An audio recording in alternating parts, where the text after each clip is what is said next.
Beautiful. What a tribute to the love of God in our midst. Last week, Pastor Larry spoke of the divine gift of talent. And our theme today is the divine gift of sacrifice, the God-given gifts of sacrifice. When we hear sacrifice in church, most of us think immediately of Jesus. Jesus, obedient even to the point of death on a cross. Jesus who gave all, including his life, that we might have life. I confess that at times I want to follow the Eastern Orthodox Church. I think we overlook an even larger sacrifice, the fact that Jesus would leave heaven and become human, put on the frailties and weaknesses of our human bodies. Having to deal with hunger, bathroom needs, tiredness, dealing with being a child in a society where children were pretty much out of sight, out of mind, not much valued in many ways until they were older. Living through those teenage years, I don't know about you, but I would not want to relive those teenage years. I survived. They weren't miserable, but I don't think it's a time of life I want to do over for any reason. And then becoming, as an adult, the one who God called to be the Savior, the deliverer of us all of us broken and sinful people. Once Jesus grew into that identity or claimed that identity, perhaps he sacrificed dreams of being successful in business and of earning honor, which was so important at that time. He sacrificed ties of responsibility to kin, to his family, which were extremely important in that day. He remained single and childless, perhaps sacrificing joy and satisfaction that many experience in order to stay more committed to the mission of God, God's work in saving the world. And in that commitment, he continued into Jerusalem in spite of the danger that he knew that his words and actions would bring. He went to his death, choosing to remain faithful and loving until he breathed his last.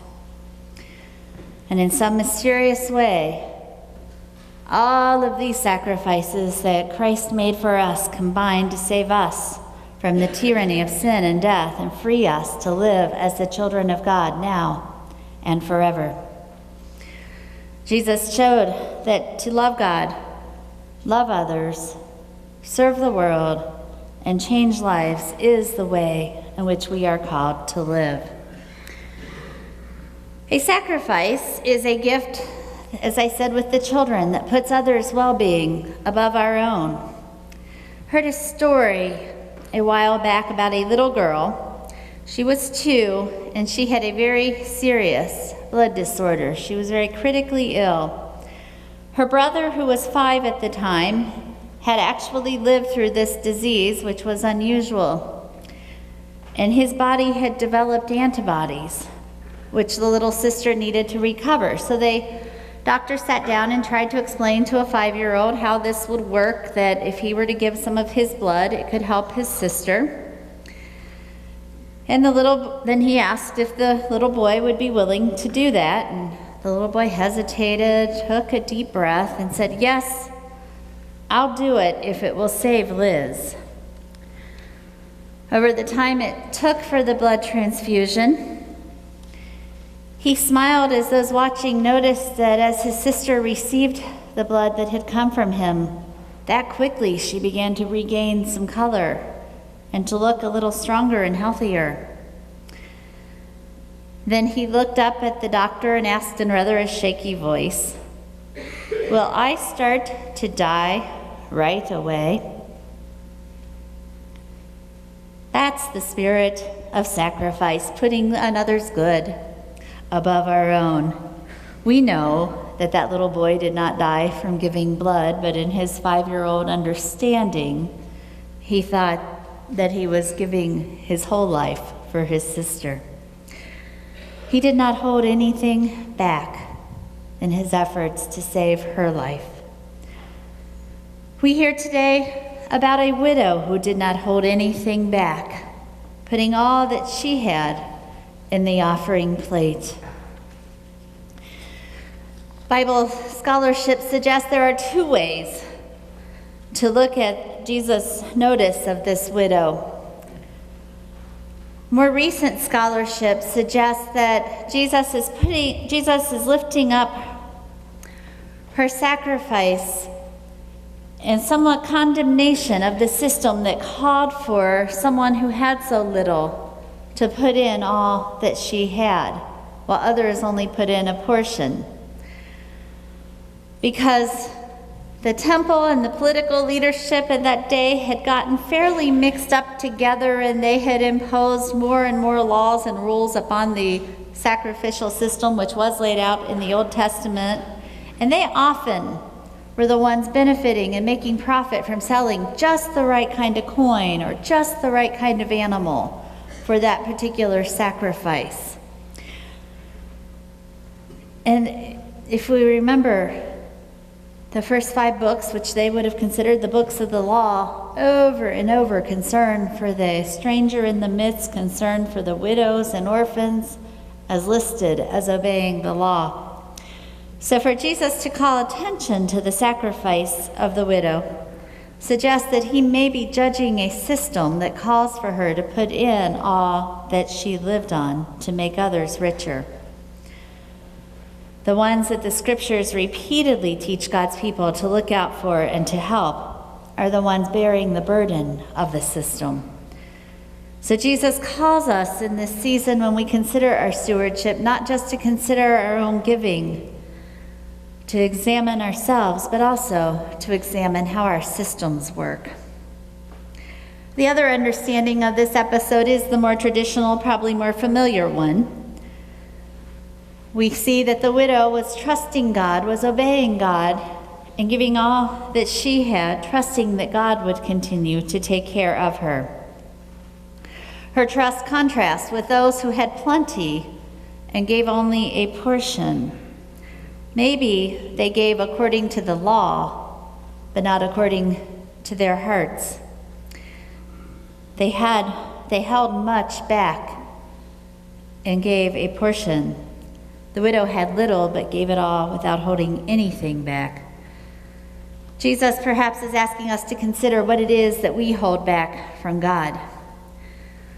I lifted many of the sacrifices that Jesus made in life's choices and decisions so that he could live God's purpose fully in his life.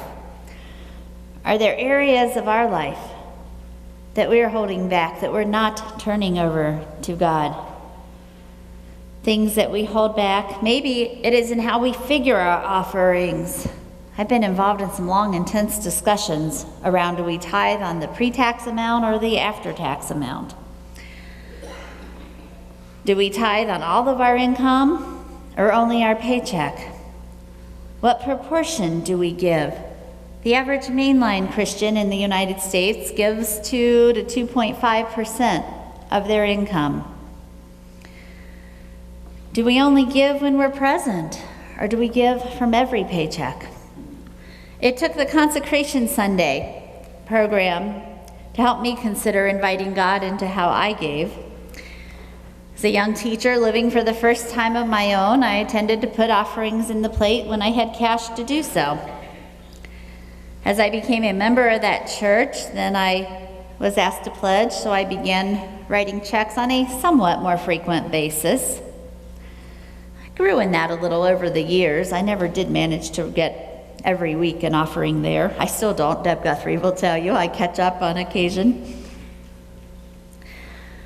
But the church of which I was a member, High Street in Springfield, worshiped there with the Kramers and the kids several years ago. It's kind of a neat reunion. Did this program called Consecration Sunday, and on one of the Sundays, they give you a chart. And you find about where your income is on that chart and about what you give a week. And it shows you the percentage that you're giving to God. I was kind of embarrassed when I saw that percentage, and it probably was around that 2% I mentioned earlier. And one of the things that I like about that program is it doesn't say, okay, you must start tithing immediately. It says move towards tithing. Learn to give proportionately. Pay attention to what percentage of your income you're giving. And I began growing in that area. I began moving towards tithing, and as the timing worked out, I was close to it maybe 1 year before I became a student pastor. I was teaching, I had earned my master's, I had several years of seniority, I was living pretty comfortably as a teacher.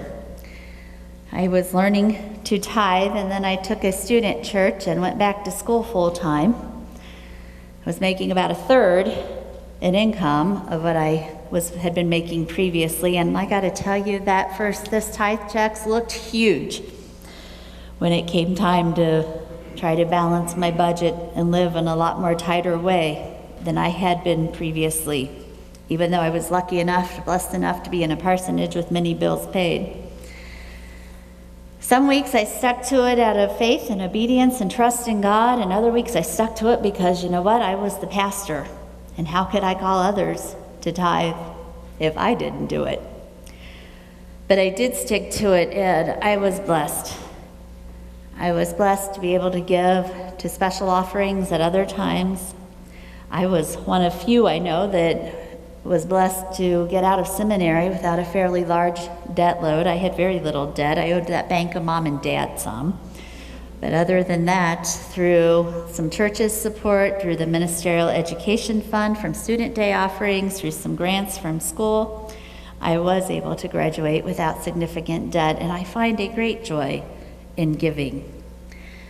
One of the things I believe that giving proportionately helps us to do is examine our attachment to money or things. It is part of our spiritual discipline to say, can I relinquish this? Can I grow in giving above and beyond the tithe? Because honestly, the tithe is the minimum that God asks of us. But living sacrificially is not only about money. It is about how we spend our money, how we live our lives, how we spend our time, how we decide our priorities. Two of the people who give sacrificially of their time and mental energies are Patsy Sproul and Judy McCrory, who put together the PowerPoints for our services. And I'm afraid I took some of the fun out of it for them this week by asking for the graphic to be put up. And if you guys could switch back to the graphic, I'm sorry I didn't give you a heads up. I want to talk about that picture. So if you'll put the sermon title up that has the little Precious Moments figurine. I am a collector of Precious Moments figurines. I imagine there's a couple others of you out there somewhere. There are so many, and I have never tried to accumulate them all. I have liked to pick out the ones that have special meaning.